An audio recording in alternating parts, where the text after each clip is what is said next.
Hello and welcome to the GridMate Learning channel. Today, we'll explore one of the most useful features of GridMate, cell coloring. By the end of this demo, you'll be able to enhance your data visualization and analysis with this powerful tool. Let's get started. Let's use cell coloring on the amount field. Go to the Config wizard and click on the Cell Coloring tab. In our example, we'll color the amount red if it's less than $10,000, and green if it's greater than $10,000.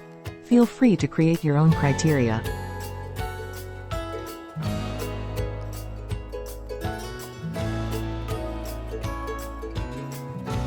Once you're done, copy the configuration. Next, edit the Lightning page on the App Builder. Scroll down to the Cell Coloring section.